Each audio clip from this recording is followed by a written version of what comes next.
હાઈકોર્ટની ઝાટકણી બાદ સુરત મનપા એક્શનમાં નાસિરનગરના અસરગ્રસ્ત પરિવારો માટે વૈકલ્પિક રહેવાની વ્યવસ્થા।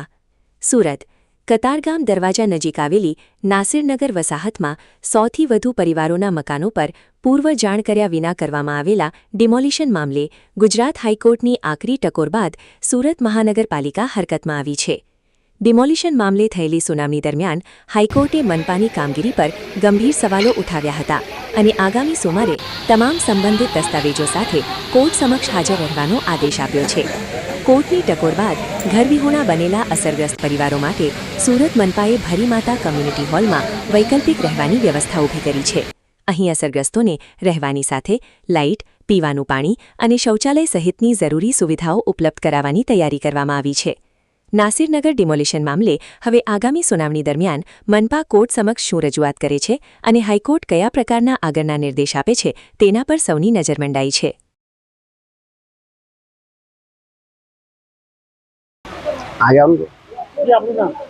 મારું નામ સાબિર ખાન છે।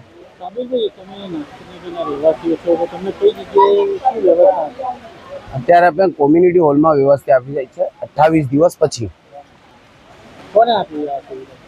આ મહાનગરપાલિકા કતારગામ ઝોનથી લેટર આવેલો હતો અમને કાલે રાત્રે કે તમને કોમ્યુનિટી હોલમાં વ્યવસ્થા આપેલી છે, પણ અહીંયા અમે આવ્યા ને સિવાય છતની બીજી કોઈ સુવિધા અહીંયા દેખાતી નહીં, કેમ કે અહીંયા ટોયલેટો છે એમાં પાણી નથી છે, ટોયલેટોના નળ તૂટેલા છે અને પછી અહીંયા પાથરવાનું કોઈ વસ્તુ નથી, એટલી વધારે ગંદકી છે। હવે માણસો કઈ રીતે રહે એમાં? કેટલા પરિવારો અત્યારે અહીંયા 80% લોકો અહીંયા અત્યારે હાજર છે। તો શું કહેશો આ બાબતે? સરકાર પાસે અમને માંગ છે કે જે રીતે અમે અમારી તો એક જ માંગ છે જે છે કે અમને ઘર આપી દો અને બીજી વસ્તુ તમે અત્યારે રહેવાની જગ્યા આપી તો અહીંયા સગવડ તો તમે આપો। કોઈ માણસ અમને જોવા માટે અત્યારે લગીને આવ્યો નહીં, એસએમસીથી નથી આવ્યો, કોઈ નથી આવ્યો, પીવાનું પાણીની વ્યવસ્થા નથી કરેલી છે।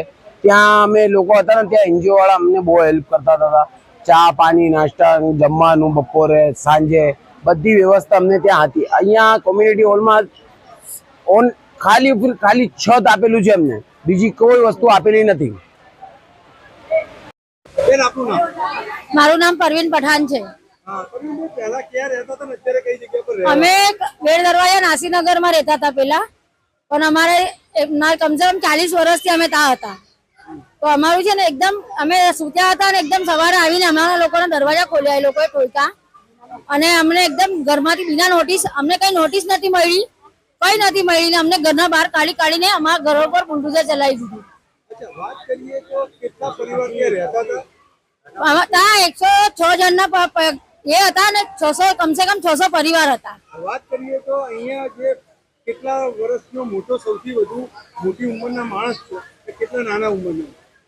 એ તો સમજો મતલબ નાનાથી મોટા સુધીના માણસો અત્યારે કઈ રીતે શું અનુભવી રહ્યા? મોટા બધા જ પરેશાન છે, મતલબ બધા જ મુસીબતમાં છે, બધા થાકી ગયા છે અને અમને છે ને સુપ્રીમ કોર્ટના પર અમને ભરોસો છે કે જજ જે સાહેબ જે બી ફેસલો કરશે અમારો ન્યાય કરશે। અમને એમના પર ભરોસો છે ને અમને એમની ઉપર આભાર માનીએ છીએ કે અમારો જલ્દી ને જલ્દી અમારો ફેસલો કરે। કેટલા દિવસ પછી છત મળી? અમને આ કમસે કમ 27 દિવસ પછી છત મળી છે। ભાઈ આપનો પરિચય અત્યારે કઈ જગ્યા પર આપ ઉપસ્થિત છો, કયા પ્રકારનો અહીંયા સુવિધા કોર્પોરેશન દ્વારા આપવામાં આવે? Harshad Jariwala, ward number 12 corporator. ભરીમાતાનો કોમ્યુનિટી હોલ છે। વર્ષોથી આપણે સાંભળતા હતા કે બે જણા વચ્ચે ઝઘડો થાય અને એક વીક હોય અને પેલો મજબૂત હોય અને જે કમજોર માણસ હોય તે એમ કહેતો હોય I C you in court. આજે મારે માન સન્માન અને સલામ છે ભારતના બંધારણને, ભારતની ન્યાય વ્યવસ્થાને કે માનનીય નામદાર કોર્ટે આ 30 દિવસથી ફેસિલિટી વગરના કચરાના ઢેર પર અને ડિમોલેશનની જગ્યા પર મારા ભાઈઓ જે અસરગ્રસ્તો છે ત્યાં સ્ટ્રગલ કરતા હતા એ બધાને આજે ઉપર છત આપી છે। હું સલામ કરું છું નામદાર કોર્ટને કે આ વ્યવસ્થા માટે ભારતના બંધારણને અને એવા દરેક લોકોને જે આ ગરીબ અસરગ્રસ્તોને મદદ કરી।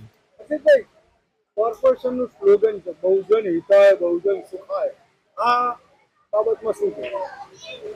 નામદાર કોર્ટમાં પિટિશન દાખલ થઈ ગયું છે એટલે હવે દરેક સવાલો નામદાર કોર્ટ પૂછશે. અમે ભીખ માંગી માંગીને થાકી ગયા, હવે કોર્ટ પૂછશે અને કોર્ટ મેટર થઈ ગયું એટલે નામદાર કોર્ટ જ આગળની પ્રક્રિયા કરશે. સ્લોગન અનુરૂપ કામ કરે છે કોર્પોરેશન? એવું લાગતું તો નથી કે સ્લોગન પ્રમાણે કામ કરતા હોય. એ લોકો પ્રયત્ન કરે છે પણ એવું લાગતું નથી, એવા કોઈ પુરાવા નથી કે સ્લોગન પ્રમાણે કામ કરતા હોય. એને છત તો આપી દીધી છે, પાણીની સુવિધા નથી, જમવાની તમે શું દરેક વ્યવસ્થા આજે પહેલો દિવસ છે, સાંજ સુધી થઈ જશે. નામદાર કોર્ટે અમને કીધું છે કે ત્યાં તમે પહોંચો અસરગ્રસ્તો અને જે તમને પ્રોબ્લેમ છે એ અમને જણાવો.